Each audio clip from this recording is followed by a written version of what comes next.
नमस्ते सदावत्सले मातृभूमि। हम लोग बात करने जा रहे हैं ऑनरेबल इलाहाबाद हाई कोर्ट के दो जजेस आमने सामने दिखाई पड़े। एक जज साहब ने बड़ा खतरनाक टाइप का ऑर्डर लिखा तो दूसरे जज साहब ने कहा मैं उनसे बिल्कुल सहमत नहीं हूँ और इस तरह का आदेश नहीं होना चाहिए। मामला मदरसे का था और मदरसे में कुछ लोगों का ये जो तुष्टीकरण का जो भूत है वो जाग ही जाता है। और मैं समझता हूँ कि इन मामलों में जिस प्रकार से डिसीज़न आया है, दो जजेस आमने सामने हो गए, दोनों ने डिफ़र कर दिया, तीसरा जज जब बैठेगा और तीसरा जज डिसाइड करेगा कि वाकई में सही बात क्या है। मामला कहीं का था, लिखा गया कुछ और तमाम तरह की फिलॉसफिकल बातें जज साहब ने लिखी। ऑनरेबल जस्टिस श्रीधरन और ऑनरेबल जस्टिस विवेक सर, इन दो जजेस की बेंच थी। इन दो जजेस की बेंच में मामला था मदरसे को नोटिस। क्या नोटिस था? नोटिस था नेशनल ह्यूमन राइट कमीशन ने मदरसे को नोटिस भेजे और उनकी जांच की बात कही। नेशनल ह्यूमन राइट कमीशन क्यों ऐसा कह रहा है? क्योंकि मदरसे में बहुत सारे विषय तुष्टीकरण के होते हैं। मदरसे में छोटे बच्चों के साथ गलत होना, उनको लजाया सताया जाना और मदरसों में ही उनके खतने कर देना लड़कियों और लड़कों के।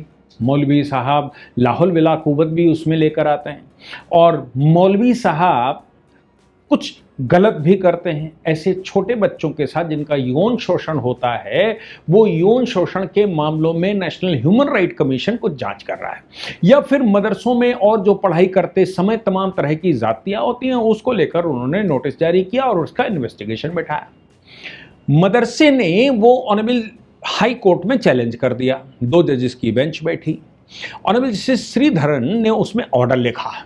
उन्होंने कहा नेशनल ह्यूमन राइट कमीशन के पास जो पावर नहीं है वो अपनी पावर क्यों एक्सीड करते हैं? अगर ऐसा कोई मामला था तो फिर आप आर्टिकल 226 में आ सकते थे। 226 में हम उसकी सुनवाई करते। आप आर्टिकल 226 में आने की बजाय सीधे मदरसे पर इन्वेस्टिगेशन या सीधे मदरसे पर कार्रवाई की बात करते हैं कि आप कार्रवाई होगी। ऑनरेबल जस्टिस श्रीधरन ने कहा, अपने ऑर्डर में लिखा, बाकायदा लिखित रूप से कहा कि भाई देखो, ये जो मामला है, देश भर में मुस्लिम मॉब लिंचिंग होती है। मुसलमानों के ऊपर धर्म के नाम पर हमले होते हैं। पूरे देश में मुसलमान मारे जाते हैं। मुसलमानों के ऊपर जो जातियां होती हैं, उन विषयों पर तो ह्यूमन राइट कमीशन कुछ नहीं करता, जबकि ह्यूमन राइट कमीशन को उन विषयों पर काम करना चाहिए। ह्यूमन राइट कमीशन मदरसों पर जानकारी चाहता है या मदरसों पर कार्रवाई करना चाहता है और मदरसे जो उनके जुरिडिक्शन में नहीं आते, ये ह्यूमन राइट कमीशन वाले क्यों इसमें घुस गए भाई? तो ये तो मदरसे के खिलाफ अत्याचार है। लेकिन देश भर में जो लिंचिंग होती है वो ह्यूमन राइट कमीशन का अपना दायरा बनता है, वो लोगों के फंडामेंटल राइट हैं। उन मामलों में ह्यूमन राइट कमीशन कहाँ बैठा रहता है? ये तो विषय पूरे देश के हैं। मुसलमान परसिक्यूटेड है, मुसलमान अत्याचार उसके ऊपर हो रहा है, मुसलमान के ऊपर बहुत सारी जातियां हो रही हैं। आप सोचो कि ये ऑनरेबल जस्टिस श्रीधरन का ज्ञान कहां से आया होगा, मुझे पता नहीं, क्योंकि ये तो पिटीशन में ही नहीं लिखा गया था। पिटीशन में ये जब लिखा ही नहीं कि भाई मुसलमानों का लिंचिंग होती है, उस पर ह्यूमन राइट कमीशन काम नहीं करता, मदरसे पर ह्यूमन राइट कमीशन काम कर रहा है, तो फिर ऑनरेबल जस्टिस श्रीधरन ने वो लिखा कैसे, मुझे पता नहीं। लेकिन हाँ, उनका व्यक्तिगत अनुभव कुछ रहा होगा, उस समुदाय से जुड़े होंगे या वहीं से कुछ आए होंगे या वहीं कुछ गए हों, जो भी हुआ हो, मैं बड़ी क्षमापूर्वक ये बात कहता हूं कि उनके ज्ञान से मैं सहमत नहीं हूं। मुसलमान संसार की एक ऐसी कौम है जो पूरे विश्व पर अत्याचार करती है। आप सोच लीजिए कि वो मुसलमान को नहीं छोड़ता, शिया सुन्नी को नहीं छोड़ता, 72 फिरके एक दूसरे को नहीं छोड़ते। भारत में 150 प्रकार के मुसलमान। मुनीर कायानी कमीशन की रिपोर्ट, बाकायदा पाकिस्तान के जस्टिस मुनीर कायानी कमीशन की रिपोर्ट है जिसमें मुसलमान की डेफिनेशन नहीं है। लेकिन हर कोई अपने आप को जस्टिफाई करता है और जस्टिफाई करते हुए ये कहता है कि मैं ही सच्चा हूं और बाकी सबको मैं जन्नत भेजूंगा। वो खुद जन्नत नहीं जाता, खुद जन्नत दूसरे को मारकर जाना चाहता है। अरे भाई, अपने आपको लटका ले और कहे मैं से ये देखा नहीं जा रहा है अत्याचार, मैं जन्नत आना चाहता हूं, अल्लाह तुम्हारे लिए मुझे मरना पड़ रहा है, मैं मर जाऊंगा। लेकिन वो ऐसा नहीं करता, वो गिल्मा के कॉन्सेप्ट को फॉलो करता है। ये मदरसे के अंदर जो गिल्मा वाला चक्कर है ना, यही तो है ना। अब मुसलमानों के विषय में ये वो लोग कहते हैं कि तुम्हें जन्नत मिलेगी और गिलमा मिलेगा। गिरमा का मतलब समझते हैं? नरम नरम बच्चे मिलेंगे जो जिनका उपभोग तुम कर सकते हो। ये जो गिलमा वाला कॉन्सेप्ट है, यही तो मदरसे के अंदर ह्यूमन राइट कमीशन चेक कर रहा है कि आखिर इन बच्चों के साथ जो मदरसे में आते हैं उनके साथ कहीं गिलमा वाला कॉन्सेप्ट तो नहीं चला, क्योंकि वो तो लीगली वैलिड है। बहुत सारे संप्रदाय जो मुसलमानों के हैं वो उसको फॉलो करते हैं। आप सोचिए कि यही कारण से उन्होंने किया, और कोर्ट ने कहा कि नहीं नहीं, मॉब लिंचिंग पर आपने ध्यान नहीं दिया। अब मुसलमान बहुत प्रोसिक्यूटेड है, भारत में बहुत मारा पीटा जाता है, उस पर आप क्यों नहीं ध्यान देते? हालांकि ऑनरेबल जस्टिस श्रीधर ने ऑर्डर लिख दिया, उस ऑर्डर से ऑनरेबल जस्टिस विवेक सरन सहमत नहीं हुए। वो डबल बेंच थी। ऑनरेबल जस्टिस सरन ने अपने ऑर्डर में सेपरेट ऑर्डर लिखा। जनरली ऐसा होता नहीं, सीनियर ऑर्डर लिख देता है या कोई भी उनमें से एक तय कर लेता है कि हम ऑर्डर लिखेंगे और दोनों को दिखा देते हैं। ऑनरेबल जस्टिस श्रीधरन ने ऑर्डर लिखा, जस्टिस विवेक सरन के पास पहुंचा होगा, उन्होंने वो ऑर्डर पढ़ा। पढ़ने के बाद उन्होंने कहा कि ऑनरेबल जस्टिस श्रीधरन के ऑर्डर से मैं सहमत नहीं हूं।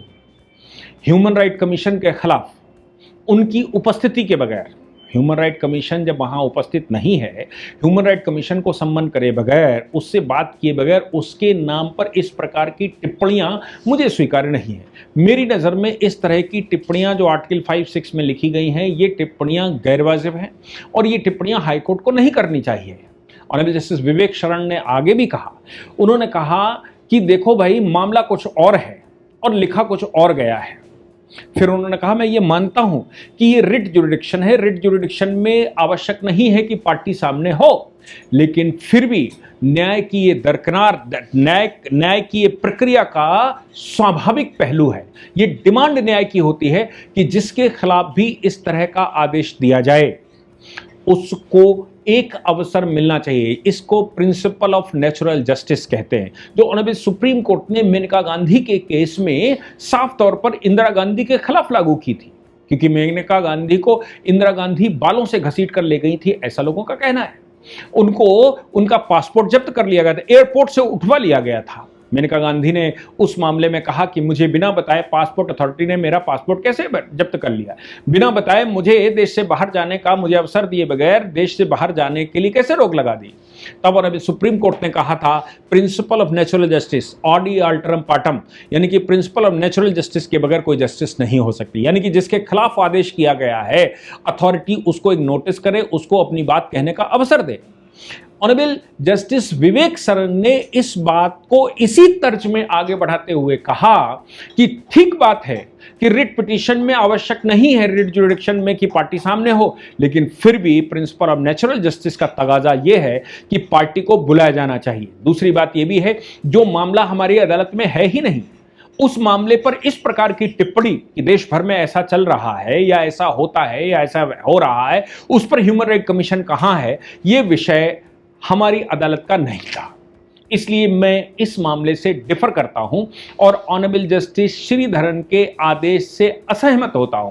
इसलिए मैं अपना सेपरेट जजमेंट लिखते हुए उनकी बात से सहमति न जताते हुए डिफर करता हूं। अब डिफर हो गया है, दोनों ने अपनी अपनी बात लिख दी। एक ने कहा कि भाई ये देश भर में मॉब लिंचिंग होती है, उस पर क्या कर रहा है ह्यूमन राइट कमीशन। दूसरे ने कहा कि ह्यूमन राइट कमीशन का अपना जुरिडिक्शन बनता है और जो मामला हमारी अदालत में ही नहीं है उस मामले पर टिप्पणी नहीं की जानी चाहिए और ह्यूमन राइट कमीशन की उपस्थिति में तो बिल्कुल नहीं की जानी चाहिए।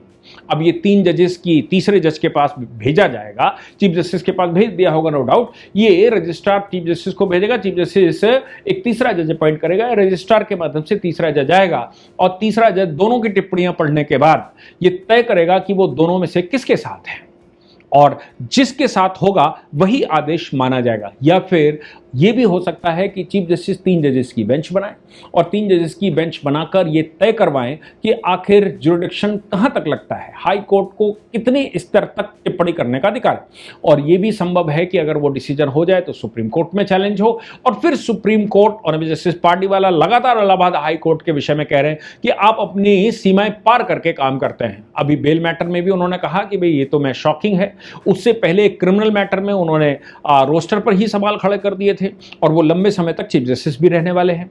इलाहाबाद हाई कोर्ट में इस तरह का प्रकरण होना ये अपने आप में बता रहा है कि भारत में हिंदू मुस्लिम की ये जो जंग है, ये हिंदू मुस्लिम के नाम से जो नैरेटिव है, वो नैरेटिव केवल जनता में ही नहीं है, वो जजों के दिमाग तक पहुंच गया है वो नैरेटिव, और उस नैरेटिव के आधार पर आदेशों में लिखा जाने लगा है।